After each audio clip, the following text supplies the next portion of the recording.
En provenance du Nigeria, l'homme que voici a été appréhendé par des agents du Bureau de la surveillance du territoire douanier avec une quantité importante de devises en euros sous son habillement.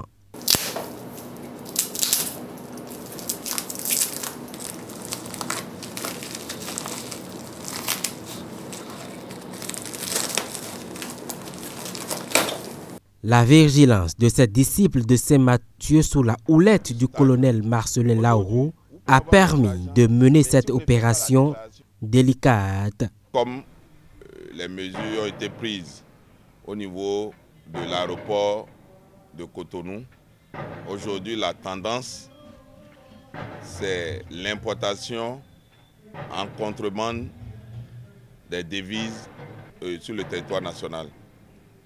Et quand nous avons eu l'information, la hiérarchie nous a instruit, nous avons mis des dispositifs au niveau des frontières terrestres. Nous avons renforcé le contrôle au niveau des frontières terrestres. Et c'est ce dispositif qui nous a permis de mettre la main sur cet individu.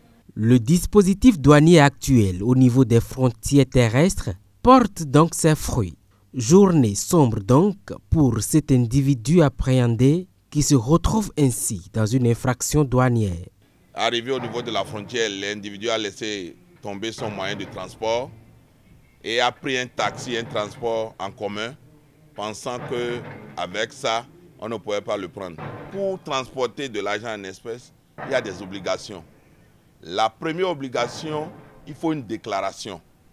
Vous avez une somme dont l'équivalent est égal ou supérieur à 5 millions, vous avez l'obligation de faire cette déclaration à la douane.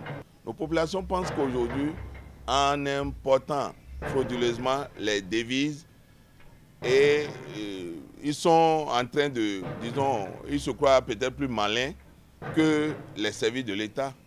Mais quand vous tombez dedans, les sanctions sont lourdes.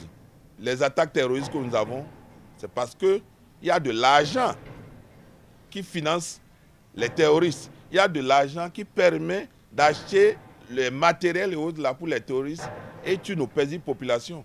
La loi uniforme sur le contentieux des relations extérieures des pays membres de l'UEMOA, le Code des douanes et la loi sur le financement du terrorisme sont entre autres les dispositions qui réglementent le transport de l'espèce.